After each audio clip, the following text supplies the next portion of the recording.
नमस्कार, मैं हूं प्रिया सीजा और आप देख रहे हैं आपका अपना चैनल भिवानी हलचल।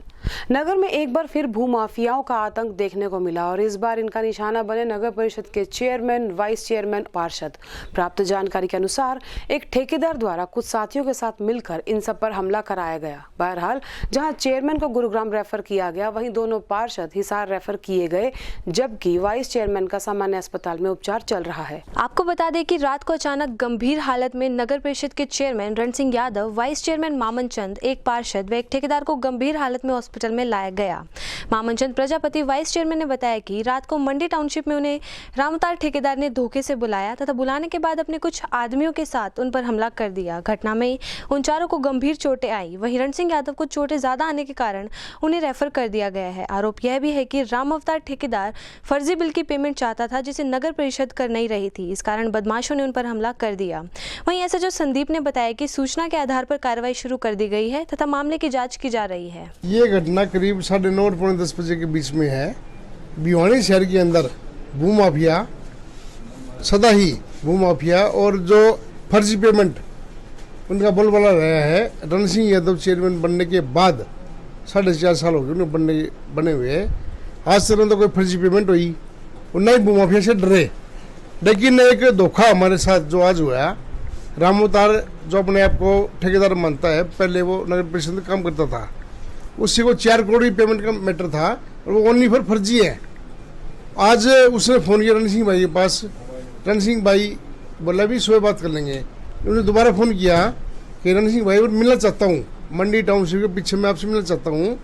वहाँ पर हम 5-6 लोग 2 गाड़ियों में, नरेंद्र सराफ, सुरेंद्र बडेसरा, रण सिंह यादव और मैं खुद वहाँ पे हम चले गए।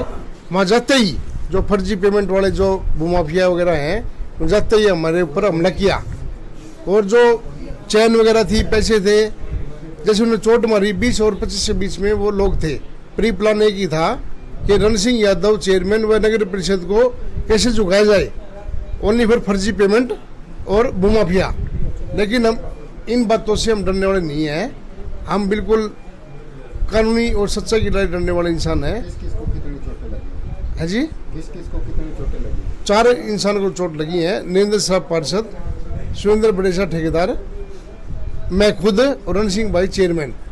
रात को इन्फॉर्मेशन मिली थी कि मंडी टाउनशिप पार्क के पास में एक झगड़ा हुआ है। जिस इन्फॉर्मेशन पे पुलिस वहाँ गई, तब तक झगड़ा हो चुका था और वहाँ पर ये बात सामने आई थी कि यहाँ 2 ग्रुप का आपस में झगड़ा हुआ है, जिसमें यहाँ के चेयरमैन रण सिंह यादव और वाइस चेयरमैन मामन चंद और यहाँ के जो स्थानीय एमसी हैं शराफ, वो साथ में थे। और उनके साथ में जो दूसरे जो रोड वगैरह का ठेकेदारी काम करते हैं, राम अवतार, उसके परिवार के साथ उनका झगड़ा हुआ था। तो क्या सामने आया, क्या बात इस बात को लेकर? अभी तक सिर्फ श्री मामन चंद चेयरमैन की कंप्लेंट पे मुकदमा दर्ज किया गया है। उनके आरोप ये हैं कि यहाँ पे 4 करोड़ के आसपास राम अवतार की पेमेंट रुकी हुई थी, जो उन्होंने पेमेंट रिलीज़ करने के लिए चेयरमैन को फ़ोन किया था, जिस पर चेयरमैन ने ये कहा था कि सुबह कानूनी सलाह लेने के बाद में इस पर कार्रवाई की जाएगी। और उसके बाद फ़ोन पे इनकी गाली गलौज हुई है और इनको मामन चंद के कहे अनुसार इनको वहाँ पार्क के पास में बुलाया गया था,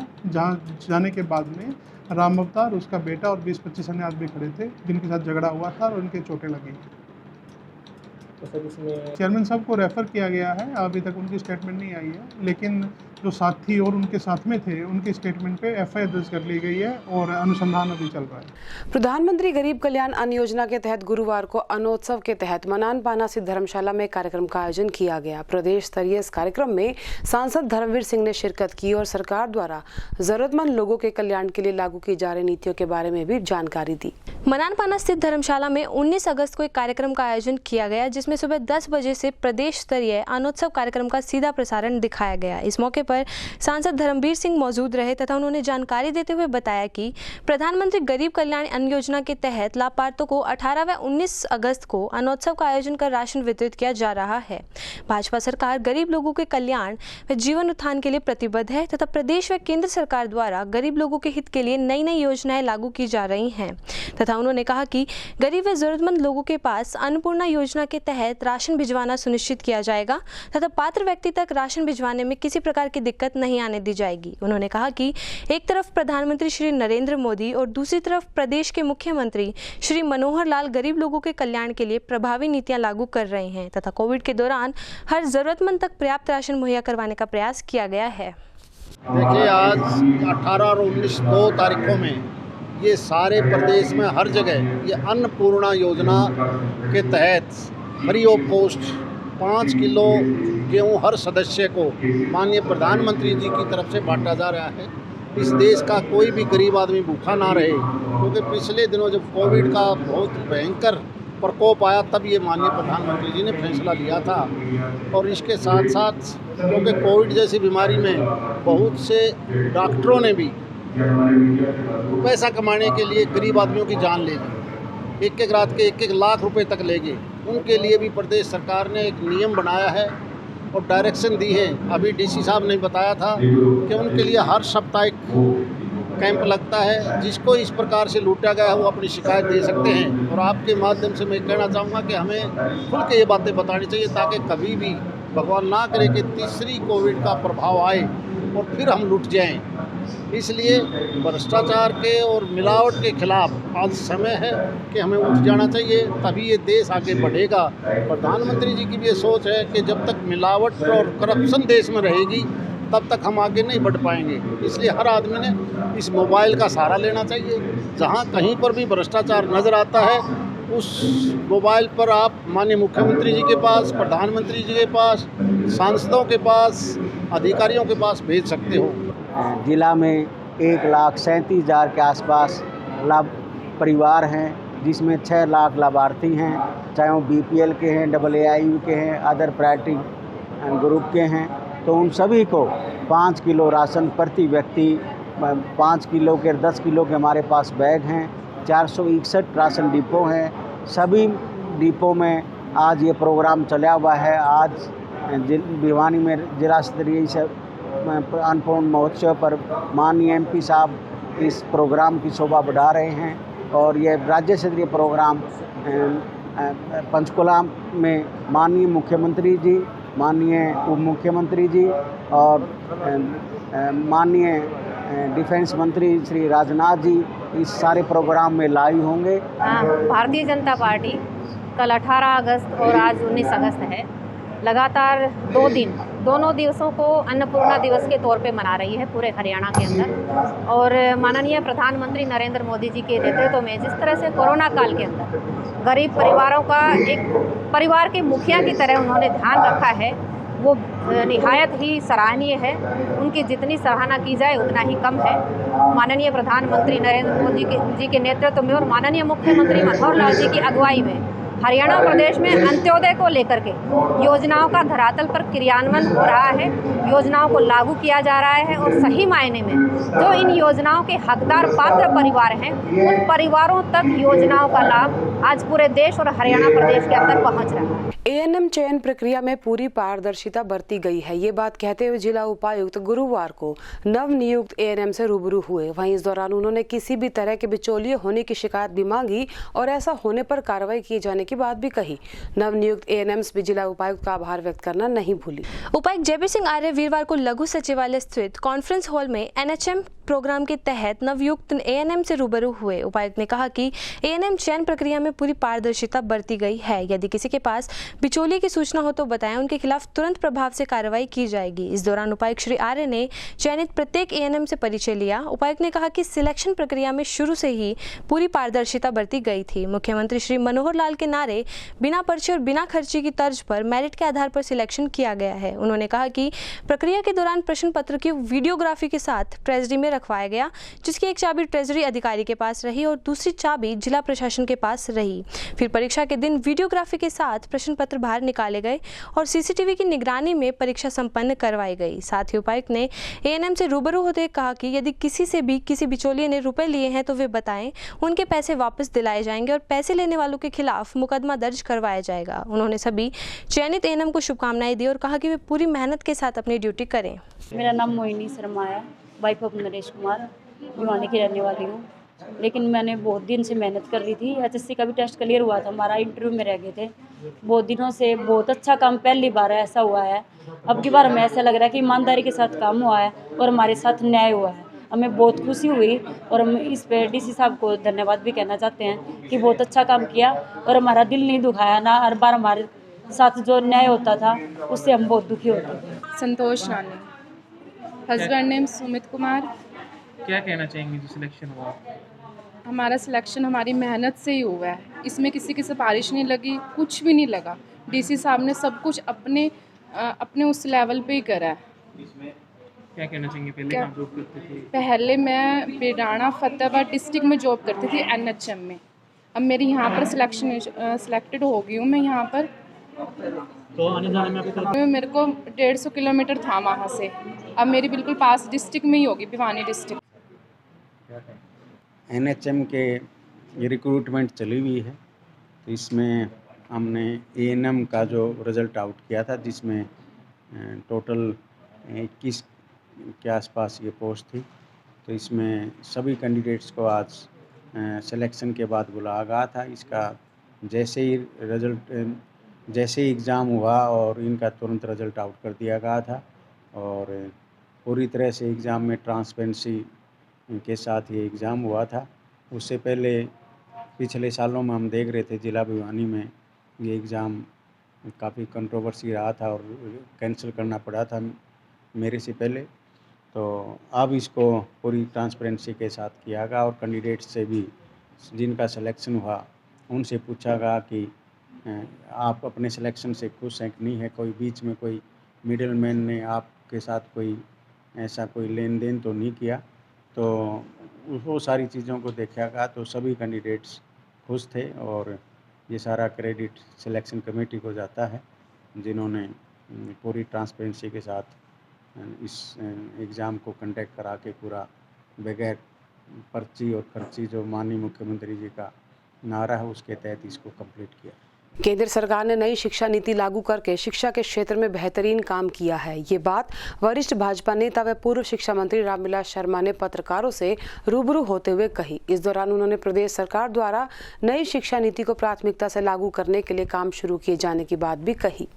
वीरवार को भिवानी के विकास नगर में पशुधन विकास बोर्ड के पूर्व चेयरमैन ऋषि प्रकाश शर्मा के निवास पर पत्रकारों से बातचीत करते हुए पूर्व शिक्षा मंत्री रामविलास शर्मा ने कहा कि केंद्र सरकार ने नई शिक्षा नीति लागू करके शिक्षा के क्षेत्र में बेहतरीन कार्य किया है। वे नई शिक्षा नीति के तहत प्राथमिक शिक्षा के स्तर को बेहतर बनाने के साथ ही देश भर में शैक्षणिक माहौल को उच्च स्तर पर उठाए जाने का कार्य किया जाएगा। वहीं हरियाणा राज्य सरकार ने नई शिक्षा नीति को प्राथमिकता के आधार पर लागू करने का कार्य भी शुरू कर दिया है। इस मौके पर हरियाणा राज्य में पुलिस भर्ती पेपर लीक होने के बाद राज्य सरकार द्वारा पेपर आउट करने में संलिप्त पाए जाने पर ऐसे व्यक्तियों को जमीन व संपत्ति कुर्क किए जाने का कानून बनाए जाने का स्वागत करते हुए रामविलास शर्मा ने कहा कि किसी भी प्रकार की अनियमितता रोकने में राज्य सरकार सक्षम है तथा इस प्रकार के कानून ऐसी घटनाओं की पुनरावृत्ति को रोकेंगे। आ रही है अभी 7000 पुलिस भर्ती की जो बात थी वो पेपर लीक हुए और वो दुखदाई है, चिंताजनक है। हरियाणा सरकार उस पर सख्त कार्रवाई कर रही है।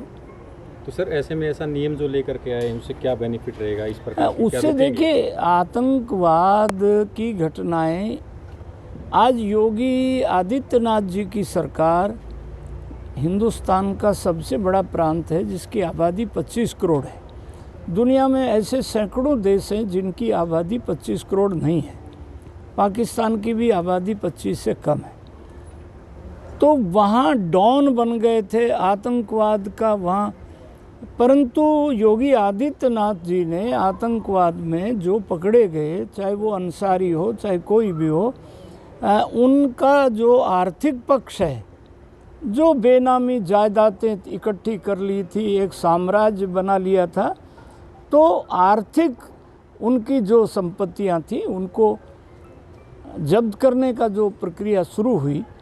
और ये जो अपराध, ये जो डॉन बन जाते हैं, पेपर लीक कराते हैं इतने, उसका जब इनकी संपत्तियां कुर्क होंगी तो इस पर अंकुश लगे। सर हरियाणा ठेकेदारी प्रथा जो थी उसमें एक ज़िले का एक आदमी को ठेका दे दिया, वो अब स्वीपर की नौकरी है। हॉस्पिटल्स में स्वीपर लगते हैं अब जो स्वीपर बेचारा 4 साल से काम कर रहा है, अब वहाँ का ज़िले का मान लो ठेकेदार बदल गया, वो कहता है 50,000 रुपया दो। अब जो स्वीपर की नौकरी करता है वो 50,000 रुपया कहाँ से देगा? तो हमने मुख्यमंत्री जी से आग्रह किया था कि भाई ये जो सिस्टम है, क्लास 4 कर्मचारी है, स्वीपर है, अटेंडेंट है और सब जो है, तो इससे भ्रष्टाचार पर रोक लगेगी। मंत्री जी जो माँ की भाषा है, जो माँ के दूध के साथ बच्चा सीखता है, पहले तो बच्चा कोई भी प्राणी छोटा होता है वो स्मेल से पहचानता है, फिर वो स्पर्श से पहचानता है, फिर वो धीरे धीरे जो माँ बोलती है उन अक्षरों को वो पकड़ने लगता है। तो इस नई शिक्षा नीति का जो सबसे बड़ी बात है वो ये है कि भाई प्राइमरी एजुकेशन, बच्चे का जो दिमाग है वो मातृभाषा से सीखना शुरू करता है। नगर के खाड़ी मोहल्ला में कुछ अज्ञात हमलावरों ने क्षेत्र के एक युवक पर हमला कर दिया। दीपक नामक इस युवक के हमले में गंभीर चोटें आई, जिसके चलते हुए सामान्य अस्पताल से उसे रोहतक पीजीआई रेफर किया गया। भिवानी में आज स्थानीय खाड़ी मोहल्ले में दीपक नामक युवक पर अज्ञात हमलावरों ने हमला कर दिया, जिससे दीपक की हालत काफी गंभीर हो गई है। घायल दीपक को तुरंत भिवानी के नागरिक अस्पताल में लाया गया, जहां गंभीर चोटें आने के कारण उसको भिवानी से रोहतक पीजीआई रेफर कर दिया गया। वहीं शहर थाना प्रभारी संदीप शर्मा ने बताया कि दीपक नामक युवक पर कुछ लड़कों ने डंडों से मारपीट की है तथा फिलहाल उसे रोहतक रेफर कर दिया गया है। उन्होंने बताया कि इस घटना का कारण जाँच के बाद ही खुल सकेगा तथा पुलिस मामले की जाँच कर रही है तथा हमलावरों की पहचान कर उन्हें पकड़ने का प्रयास भी किया जा रहा है। क्या दीपक नाम है मेरा, जगदेव सिंह मकान। तो ये किसने कहाँ पर क्या कैसे बुलाया था? कोई लड़का है, इसी का कोई दोस्त होगा, मेरे को तो पता नहीं कौन है कौन नहीं है। फोन करके बुलाया था, ये गया वहाँ ऑलरेडी पहले ही खड़े थे वो, वहीं इसको मारी है। मोटरसाइकिल भी वहीं पड़ी है, पुलिस वाले ले गए। तो क्या लगता है क्या क्यों मारी है? अब ये तो ये बताएगा जान देश के, पता नहीं। ये तो रंग पेंट का मजदूरी करे। अब इसको रेफर किया गया? हाँ, रोहतक रेफर कर दिया जी। तो क्या मांग करते हैं पुलिस से आप? पुलिस से क्या मांग करते हैं? पुलिस से हिसाब से ये इंक्वायरी करें, इसकी पूरी तहकीकात करें, जो कानूनी कार्रवाई है वो। चोट कहाँ लगी? हाँ जी, चोट गर्दन में मार रखी है, पैर तोड़ रखा है इसका। किस चीज़ से लग रही है, मुँह में लग रही है। अब ये तो मैं नहीं कह सकता कि ये है कि अभी दीपक नाम का ये लड़का है, ये खाड़ी मोहल्ले में आया था और इसके साथ में 3-4 लड़कों ने मारपीट की। अभी इसकी स्टेटमेंट ले रहे हैं, स्टेटमेंट लेने के बाद में ये केस क्लियर होगी और आउट ऑफ डेंजर है, ये ठीक है। क्यों आया ये अभी अनुसंधान का विषय है। जब स्टेटमेंट देगा, पूछताछ शुरू होगी, उसके बाद ही कोई चीज़ का पता। अभी कुछ नहीं कह सकते जब तक वो अपनी स्टेटमेंट नहीं दे देता और जब तक मारने वाले लड़के कौन है उसकी पहचान नहीं हो जाती। एनालाइज कर रहे हैं और जब तक एनालाइज नहीं कर लेते और कोई आदमी आइडेंटिफाई नहीं हो जाता तब तक कुछ भी कहना मुनासिब नहीं होता। तो सर हमला किस चीज़ से हुआ? ये डंडों से किया गया है। ई टिकट की योजना सिरे न चढ़ने के कारण नगर के रोडवेज डिपो में भी कंडक्टर्स को भारी परेशानी का सामना करना पड़ रहा है। ई टिकट शुरू करने के चक्कर में कंडक्टर्स के पास 10, 15, 20 और 25 रुपए वाली टिकट्स खत्म हो चुकी हैं, जबकि नई मशीन अभी तक उपलब्ध नहीं कराई गई हैं। गौरतलब है कि हरियाणा रोडवेज की सभी बसों में ई टिकटिंग शुरू करने के चक्कर में कंडक्टरों के थैलों में 10, 15, 20 व 25 रुपए वाली टिकट खत्म हो गई है, जबकि कंडक्टरों को ई टिकट के लिए अभी तक मशीनें भी उपलब्ध नहीं करवाई गई हैं, जिस कारण कंडक्टरों के सामने यात्रियों को टिकट देने में दिक्कत आ रही है। वहीं कई बार टिकटों को लेकर यात्री व कंडक्टरों के बीच विवाद की भी स्थिति पैदा हो चुकी है। आपको बता दें कि योजना के तहत सभी रोडवेज बस कंडक्टरों को मैनुअली की बजाय टिकट काटने के लिए मशीन उपलब्ध करवाई जानी थी तथा यह योजना इस माह लागू होनी थी, लेकिन किसी कारण से अभी तक कंडक्टरों को मशीन उपलब्ध नहीं करवाई गई है। उधर निर्देशालय भी टिकट प्रिंट करने वाली कंपनी को ऑर्डर देना भूल गया तथा टिकट प्रिंट नहीं होने से कंडक्टरों के पास 10, 15, 20 व 25 रुपए की टिकट खत्म हो चुकी है। वहीं टीएम भरत सिंह परमार ने बताया कि ई टिकट प्रणाली लागू करने का उद्देश्य भ्रष्टाचार को रोकना है, ताकि कोई भी अधिकारी और कर्मचारी डुप्लीकेट टिकट छपवाकर पैसा ना कमा सके और ना ही यात्रा पूरी होने के बाद यात्रियों से टिकट वापस लेकर उन्हें दूसरे यात्रियों को दे सके। हरियाणा की जो 5 है, 10, 15, 20 रुपये की टिकटों की शॉर्टेज है और 30 रुपये की जो सिटी वाली हमारे पास अवेलेबल है। जो ये टिकटें हैं इनकी कमी के बारे में हमने मुख्यालय को अवगत करवा दिया है और जैसे ही इनका समाधान निकलता है टिकट अवेलेबल हो जाएगा। जो दूसरा और कॉम्बिनेशन है उनको मिला के पूरा किया जा रहा है। ऐसा नहीं कि कोई सवारी बगैर टिकट की चल रही है, लेकिन जैसे 30 का तो 15-15 की 2 देकर उनका काम चलाया जा रहा है। श्री कब तक आने की संभावना है? हमने मुख्यालय को अवगत करवा दिया है और जो ही समाधान करते हैं आपको अवगत करवा दें। गुरुवार को स्थानीय हालू बाजार क्षेत्र में एक युवक की संदिग्ध परिस्थितियों में मौत हो गई। मृतक 6 बहनों का इकलौता भाई बताया गया, जो कि अचानक रात को तबीयत बिगड़ने के बाद सामान्य अस्पताल लाया गया, जिसे प्राथमिक उपचार के बाद मृत घोषित किया गया। शहर के स्थानीय हालू बाजार निवासी 35 वर्षीय युवक की संदिग्ध परिस्थितियों में मौत हो गई। बताया जा रहा है कि मृतक संदीप उर्फ सोनू 6 बहनों का इकलौता भाई था तथा देर रात अपने दोस्त के घर से वापस आने के बाद उसकी तबीयत बिगड़ने लगी। परिजन उसे तुरंत उपचार के लिए नागरिक अस्पताल लेकर पहुंचे, जहां चिकित्सकों ने उसे प्राथमिक उपचार के बाद उसे मृत घोषित कर दिया। वहीं पुलिस SHO संदीप ने बताया कि मृतक के चाचा अशोक की शिकायत के आधार पर मीनू के खिलाफ हत्या का केस दर्ज कर लिया गया है तथा जल्द ही आरोपी को गिरफ्तार कर लिया जाएगा। आपको बता दें कि मृतक के चाचा अशोक ने मीनू पर संदीप को कोई जहरीला पदार्थ खिलाने का आरोप लगाया है। इसमें जिसकी मृत्यु हुई है संदीप नाम का लड़का है, जिसके करीब 34 साल के करीब एज थी, अनमैरिड था। तो ये इस पे जो प्रिजन है इन्होंने आरोप लगाया है कि संदीप को उसके दोस्त के द्वारा, मीनू जो उसका दोस्त है, उसके द्वारा जहर दे के मारा गया है, जिस पे हमने प्रामा फेसिया इस पे मुकदमा दर्ज कर लिया है। और अभी अनुसंधान का विषय है कि क्यों मारा और कैसे मारा है, ताकि उससे पूछताछ की जाएगी और उसके बाद में जो तथ्य सामने आएंगे उसी के हिसाब से आगामी कार्रवाई की जाएगी। अभी तक कोई भी आपसी रंजिश की या किसी भी तरह की लेन देन की कोई बात सामने नहीं आई है, लेकिन स्थानीय स्तर पर पूछताछ से ये चीज़ सामने आई है कि शराब पीने का आदी था और एक्सेस ड्रिंक करता था। सर क्या कार्रवाई की गई? अभी मुकदमा दर्ज कर लिया गया है। पोस्टमार्टम करा के जो डेड बॉडी थी अंतिम संस्कार के लिए वो वारिशान को दे दी गई है और संस्कार किया जा चुका है। अभी इन्वेस्टिगेशन जारी है और जैसे जैसे तथ्य सामने आएंगे वैसे वैसे कार्रवाई की जाएगी। गुरुवार को आउटसोर्सिंग स्वास्थ्य कर्मचारियों द्वारा विधायक का सम्मान समारोह आयोजन किया गया। ठेकेदारी प्रथा समाप्त करने में अहम भूमिका अदा करने के लिए नगर विधायक को शॉल उड़ाकर सम्मानित करते हुए उनका आभार व्यक्त किया गया।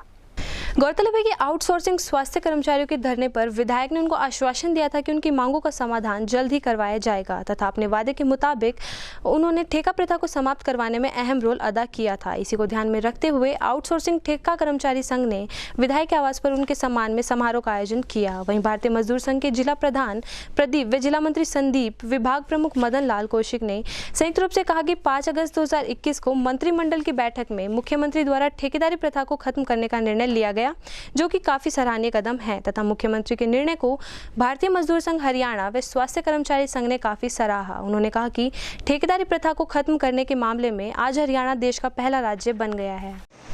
आने वाले समय में आउटसोर्सिंग कर्मचारी हमारे पक्के हो जाएंगे और उसके बाद और कोई भर्ती करनी है तो उन लोगों का हम भर्ती करेंगे।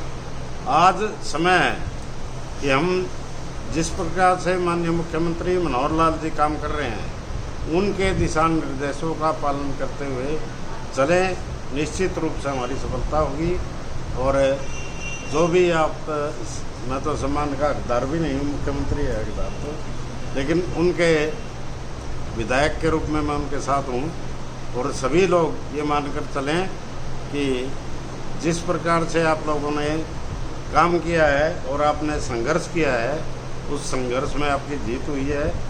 जो भी डिमांड आपने मुख्यमंत्री जी के सामने रखी उनको लेकर आज हमारे बीच में ये फैसला आया है और आने वाले समय में सभी कर्मचारियों को पक्का करवाने का दायित्व आपका और मेरा सबका मिलकर है।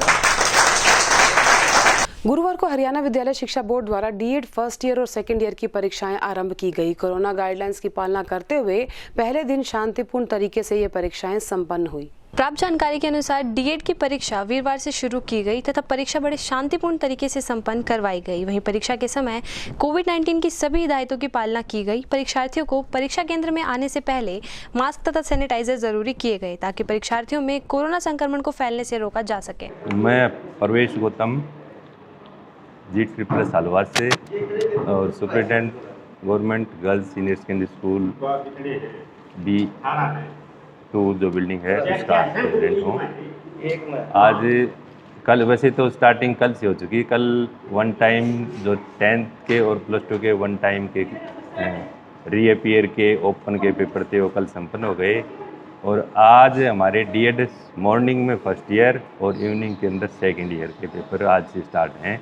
बहुत बढ़िया अच्छी तरह से पेपर संपन्न हो रहे हैं। और इसी के साथ दीजिए हमारी पूरी टीम को इजाजत, बने रहिए भिवानी हलचल के साथ।